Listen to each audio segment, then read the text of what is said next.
Hey you guys, it's Peter, and welcome to my channel, Peter Likes Books. I've been reading all day today. It's been really cool.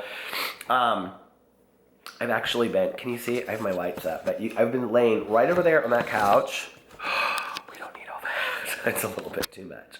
I have been laying over there reading all day long, trying to catch up on the books that I haven't finished. So anyway, I was looking through my videos and I realized that I had talked about how I'm trying to review every book that I read for 2017, and I actually had not reviewed Sean David Hutchinson's At the End of the Universe, which is so interesting because it's hands down one of my favorite books that I have read so far this year. I gave it 5 stars.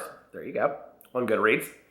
And I think the reason why, has this ever happened to you guys? I don't know why, but it's not showing up in my Goodreads read books. It shows up in my challenge, but it doesn't show up where I finished it. And it's the strangest thing. But anyway, if you guys don't know who Sean David Hutchinson is a young adult writer.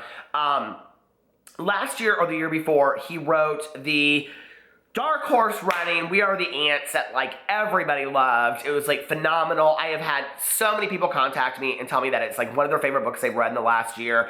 It was hands down one of the favorite books I read in the last year. And I think that what is so cool about it is, in a weird kind of way, it's I don't know really how to explain this. It's Boy Meets Boy by David Levithan meets Stranger Things on Netflix.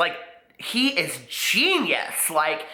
He develops these characters, Sean David Hutchinson, the writer, that you fall in love with, but at the same time, there's a very spooky science fiction kind of aspect to it. So if you haven't read We Are the Ants, We Are the Ants deals with aliens and also unrequited love and a romance and a coming of age story about a young gay teenager. And I loved it. I thought it was fantastic. I gave it 5 stars. It was probably one of the top 5 books that I read of the last year.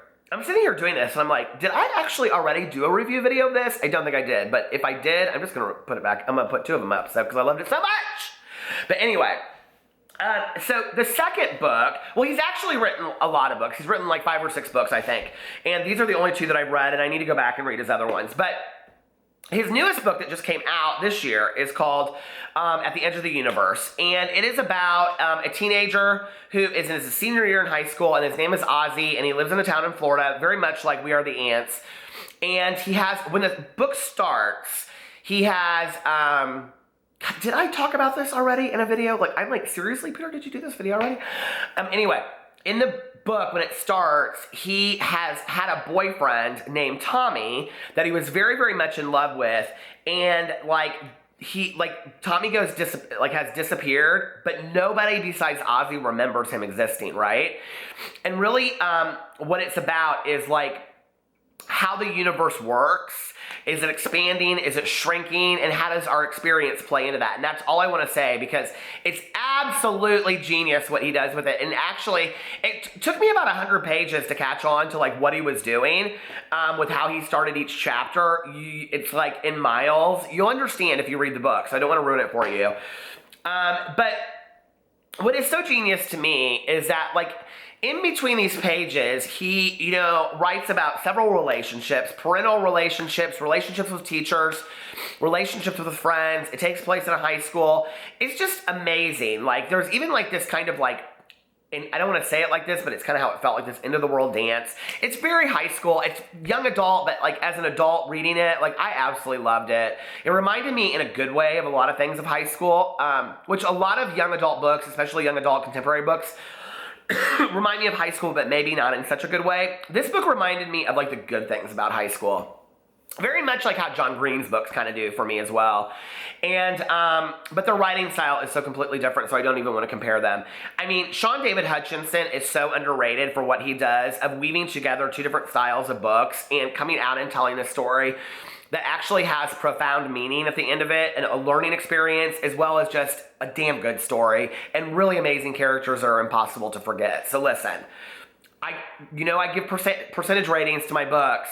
I actually would rate this, okay, if I gave We Are the Ants 100%, which I would give it 100%, I would probably give this book a 98 to a 99%. Just because, I don't know why, it was a little bit more depressing, it was a little sad at times. It was sad a lot of times, actually. It was a little bit more depressing than We Are the Ants, which for me felt very hopeful and almost kind of shticky a little bit. It was cute. So, but I love this book just as much. Like, I would reread it over and over again. It was fantastic. So, I gave it a 98 to a 99%, 5 stars on Goodreads. You definitely should read it. It is an amazing book. And even if LGBT young contemporary isn't your thing, this is really kind of like science fiction and young adult contemporary. So, it's pretty amazing. Anyway, follow me on all my social media. I'm trying to get back here to make videos daily because I love BookTube so much. I'll talk to you guys later. Bye.